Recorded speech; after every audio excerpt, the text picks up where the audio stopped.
ठीक है बच्चों, चलो तो आगे बढ़ते हैं। हमने फर्स्ट लॉ देख लिया जो कि था inertia, law of inertia, clear हो गया होगा। तो नहीं देखे मेरे प्रीवियस वीडियो चेक कर लेना।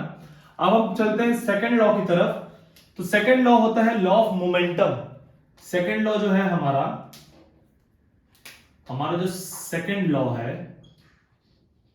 मोशन का, हमारा मतलब मेरा लॉ नहीं है, ये तो न्यूटन्स के लॉज है, मेरे लॉ नहीं है। देखो बच्चे कंफ्यूज मतलब हमारे लॉ मतलब मेरा लॉ नहीं है, न्यूटन का दिया हुआ लॉ है। तो न्यूटन का सेकंड लॉ है लॉ ऑफ मोमेंटम। ठीक है,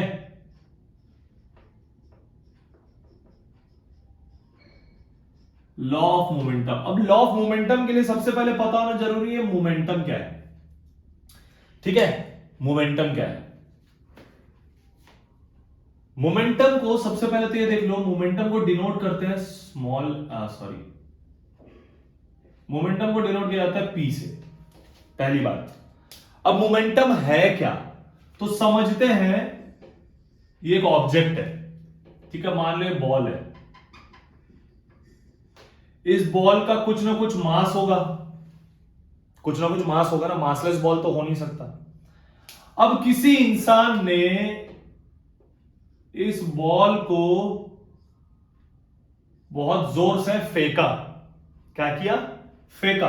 तो जब ये बॉल को फेंकेगा तो किसी ना किसी वेलोसिटी से वो बॉल मूव होगा। बताओ हां कि ना, ये होगा कि नहीं।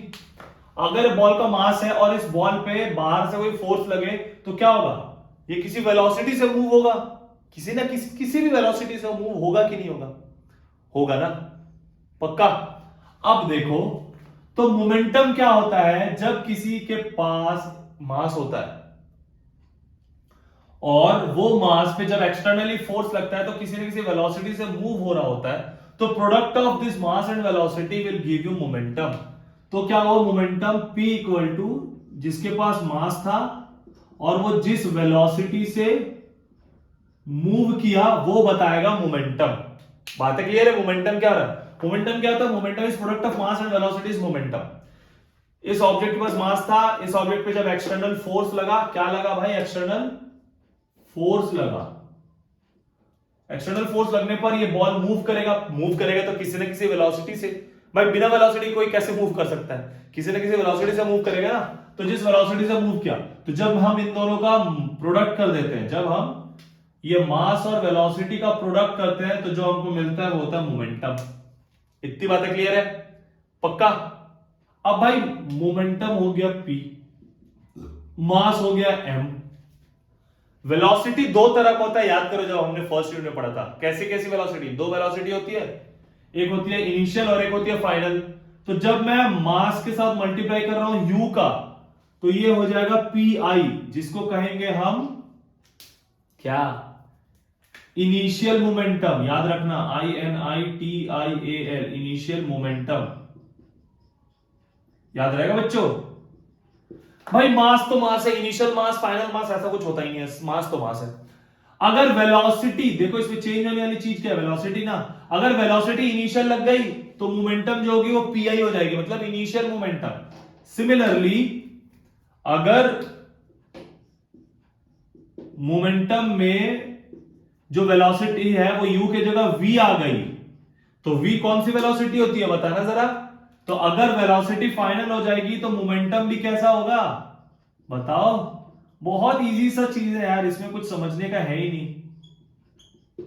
ठीक है, if the velocity is initial then the momentum is also initial. ऐसा क्यों, क्योंकि भाई मोमेंटम तो product of mass and velocity है, तो पूरा का पूरा लेना देना इसका किसके साथ है, वेलोसिटी के साथ है ना। तो जैसी वेलोसिटी वैसी मोमेंटम, ये तो वही होगी भाई, जिसका जैसा प्रॉपर्टी वो वैसा बिहेव करेगा। बातें समझ आ रही है भाई। सोना और चांदी में डिफरेंस क्या है, सोने की प्रॉपर्टी बहुत अच्छी होती है इसलिए बहुत महंगी है, चांदी की प्रॉपर्टी थोड़ी सी कम अच्छी इसलिए थोड़ी कम महंगी है। Similarly mass and velocity, velocity अगर इनिशियल होगा तो इनिशियल मोमेंटम हो जाएगा, वेलोसिटी अगर फाइनल होगा तो फाइनल मोमेंटम हो जाएगा। बोलो समझ आया कि नहीं, पक्का। तो मोमेंटम क्या है, मोमेंटम है product of mass and velocity will give you momentum. अब इसके कुछ कंसेप्चुअल क्वेश्चन करते हैं, ठीक है। मान लेते हैं, चलो देखो ये टाइल है, ऐसे टाइल्स बहुत सारे हैं।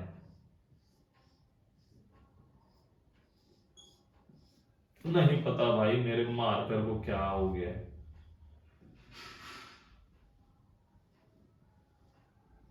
ये बहुत सारे टाइल्स रखे हुए हैं और एक कराटे प्लेयर आता है मेरे जैसा, नहीं मैं तो हूं नहीं, मान लो मेरे जैसे कराटे प्लेयर आता है कोई बाहर से तो हट्टा कट्टा चौड़ा फुल एनर्जी वाला, उसकी जगह कोई नॉर्मल पतला सा इंसान भी आता है लेकिन वो कराटे प्लेयर है।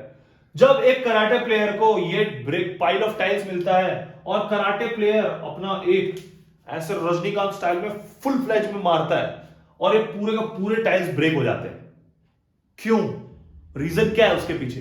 तो रीजन मैं बताता हूं। जब karate player pile of tiles पे एकदम एनर्जी पे मारता है तो देखो, याद करो, क्या कभी कराटे प्लेयर को देखे हो ऐसे करके लाया हाथ और ऐसे स्लो मोशन में मारा और पूरा टूट गया?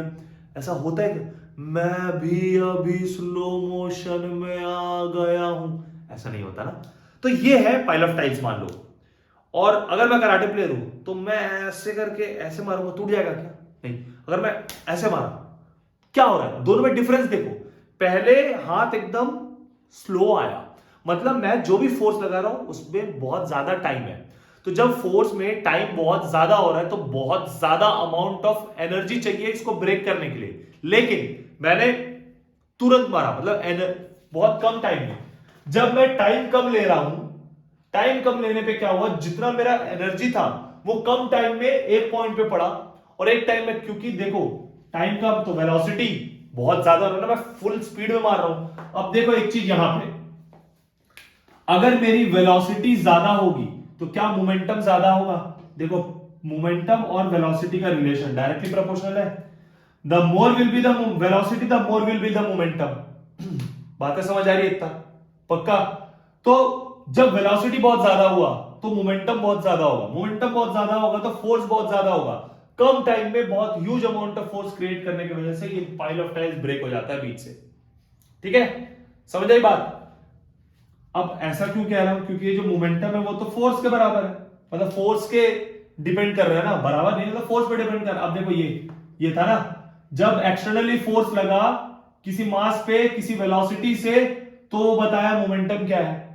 ठीक है, तो क्या हो रहा है, देखो फोर्स और वेलोसिटी पे, ज्यादा वेलोसिटी तो ज्यादा फोर्स तो ज्यादा मोमेंटम तो ब्रेक हो जाएगा। बातें समझ आ रही है? पक्का? या ये समझ लो, ज्यादा वेलोसिटी तो ज्यादा मोमेंटम तो कम टाइम में बहुत ज्यादा अमाउंट ऑफ फोर्स क्रिएट हो रहा है, इसीलिए ये पाइल ऑफ टाइल्स ब्रेक हो जाता है। ये एकदम बीचों बीच से ऐसे। क्लियर है बात? ये कंसेप्चुअल क्वेश्चन है, याद रखना। ठीक है, तो ये हो गया। तो अब हम आगे देखते हैं, आगे ये देखेंगे कि जो मोमेंटम तो हमने देख लिया, मोमेंटम होता है product of mass and velocity. Momentum दो टाइप के होते हैं, एक होता है इनिशियल और एक फाइनल। इनिशियल क्या? जब वेलोसिटी इनिशियल होगी तो मोमेंटम इनिशियल होगी, जब वेलोसिटी फाइनल होगी तो मोमेंटम फाइनल होगी। बात इतनी क्लियर है? तो मोमेंटम की कहानी हो गई। अब हम देखते हैं लॉ ऑफ मोमेंटम। और बच्चों ये लॉ ऑफ मोमेंटम जो है ना, यूनिवर्सल है, ये कह सकते हो, या ये रियल लॉ है मोशन का। कैसा, वो हम समझते हैं। जो लॉ ऑफ मोमेंटम है वो ये कहता है, the rate of change of velocity, the rate of change of velocity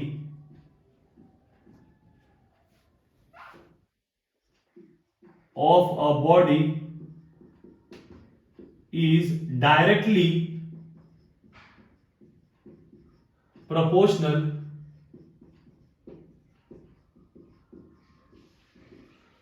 क्या? the rate of change of velocity of a body is directly proportional, velocity नहीं यार, तुम कंफ्यूज कर रहे हो भाई, वेलोसिटी नहीं आएगा, मोमेंटम आएगा।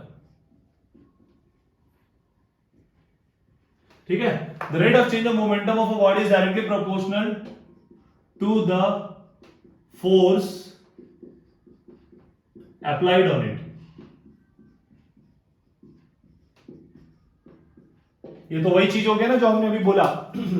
The rate of change of momentum, मतलब कितना मोमेंटम का रेट चेंज हो रहा है वो डायरेक्टली प्रोपोर्शनल होगा कितना फोर्स उस पर लग रहा है उस पर।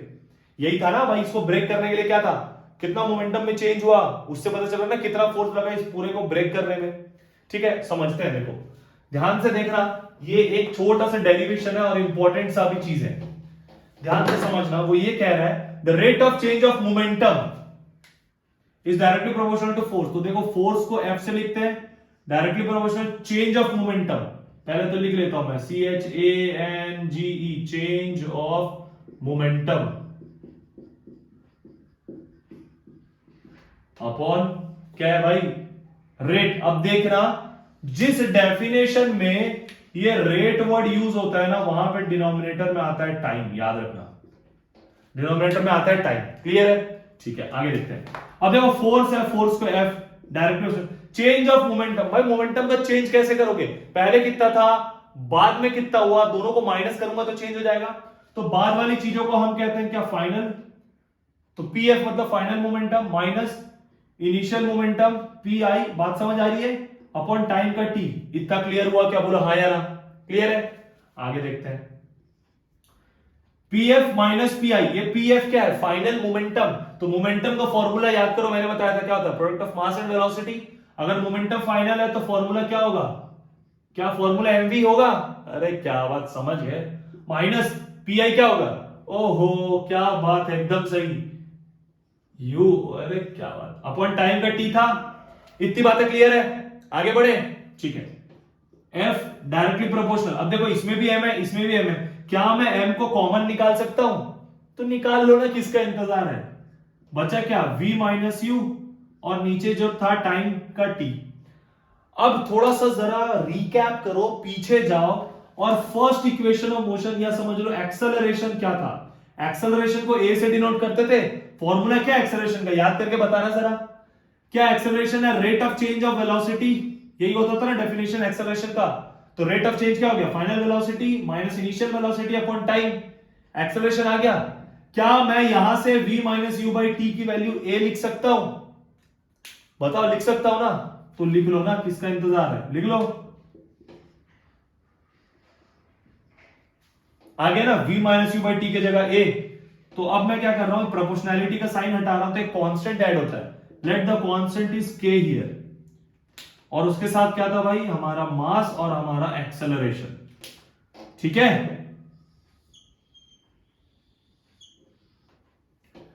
अब force in SI value of k is equals to 1। ठीक है, तो जब value of k equal to 1 हो जाएगा तो हमारा फॉर्मूला क्या बन गया भाई, force is equals to mass into acceleration. तो ये आ गया हमारा फॉर्मूला, बहुत इंपॉर्टेंट वाला। इसी फॉर्मूला पे न्यूमेरिकल्स होते हैं। बातें समझ आई? तो देखो आ गया ना फोर्स, हमने शुरू किया था change of momentum, rate of change of momentum किस पे आ गया, फोर्स आ गया। तो हो गया ना क्लियर, जो मैं कह रहा था कराटे वाला प्लेयर, और वो जितना कम क्या टाइम उतना ज्यादा वेलोसिटी, और जितनी ज्यादा वेलोसिटी उतना ज्यादा एक्सेलरेशन, और उतना ही ज्यादा फोर्स क्रिएट होगा। क्लियर हो रही है बात?